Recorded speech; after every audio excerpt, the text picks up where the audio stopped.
Bonjour, ici Pierre Lynch de la QDR. Dernièrement, lors de la campagne électorale, nous avons établi un manifeste dans lequel nous avons déposé des recommandations et des revendications par rapport aux revenus des aînés. On se rappelle un peu, là, il y a au-delà de 800 000 personnes là, qui ont un bas revenu. Alors, bas revenu, ça veut dire là, qu'ils n'ont pas un revenu suffisant pour payer l'ensemble des dépenses qu'ils encourent au moment où ils ont un revenu fixe. Alors, à cet effet, j'aimerais vous introduire un chercheur émérite de l'Observatoire québécois des inégalités, qui est Robertson-Édouard, qui a travaillé avec nous là, pour établir le rapport là, qui nous a été présenté dernièrement, qui parle de la fiscalité auprès des aînés. Alors, sur ce, je vous passe aux mains de Robertson-Édouard. À l'Observatoire québécois des inégalités, nous avons réalisé récemment pour le compte de la QDR une étude sur le faible revenu des personnes aînées au Québec.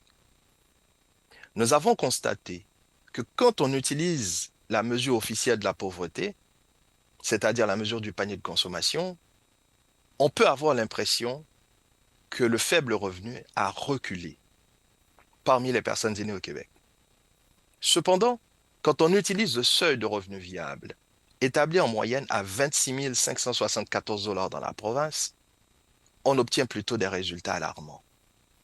Plus de la moitié des personnes aînées au Québec, soit un peu plus de 800 000 personnes, notamment les femmes, les personnes vivant seules, les personnes vivant dans des régions reculées, les personnes issues d'immigration, ces gens seraient en situation de faible revenu. Autrement dit, les 20 000 et plus du seuil de faible revenu pour une personne seule, auquel ont accès un nombre grandissant de personnes aînées, ne leur garantit pas un niveau de vie décent, à l'abri de la pauvreté. La sécurité de la vieillesse et le SRG ne protègent donc pas contre la pauvreté au Québec. Alors, merci beaucoup, M. Robertson-Édouard, là, pour toutes ces précisions par rapport à nos aînés. Et sur ça, j'aimerais vous présenter Mme Evelyne Couturier, qui est de l'Institut des risques et l'Institut de recherche et d'information socio-économique, qui va vous dire quelques mots, il va vous expliquer le principe du revenu viable. Qu'est-ce que c'est le revenu viable? Le revenu viable, c'est le revenu qui permet de sortir de la pauvreté. Parce qu'au Québec, comme dans à peu près tous les pays au monde, on parle souvent de pauvreté et on met des limites. On dit en dessous de cette limite-là, on est pauvre, mais quand on est sur la limite de la mesure de faible revenu ou le seuil de faible revenu, ou même si on réussit à atteindre la mesure du panier de consommation, on vit encore dans la pauvreté. Quelles sont les conditions d'existence qui permettent de sortir de la pauvreté et quel revenu est-ce qu'on a besoin d'avoir pour arriver à ces conditions d'existence-là? C'est ça qu'on calcule avec le revenu viable. Donc, c'est vraiment un revenu de sortie de la pauvreté. Donc, les chiffres qui sont disponibles aujourd'hui sont les chiffres pour 2022 qui se basent sur les chiffres de 2021. Donc, pour Montréal, on calcule environ 29 600.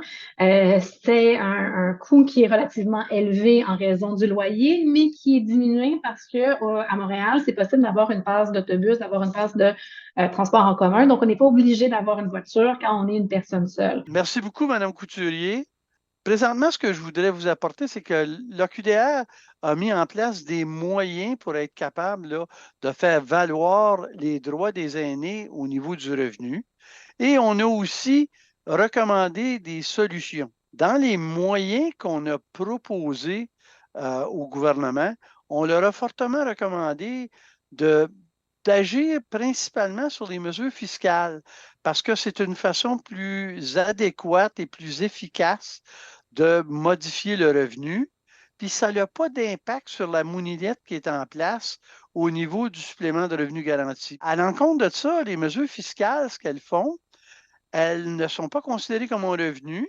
Donc, automatiquement, elles viennent augmenter, hein, ni plus ni moins, votre niveau de revenu, mais sans avoir un impact sur le supplément de revenu garanti.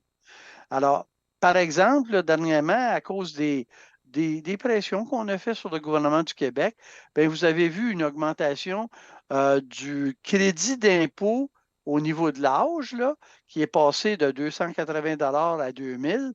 C'est maintenant un crédit qui est remboursable.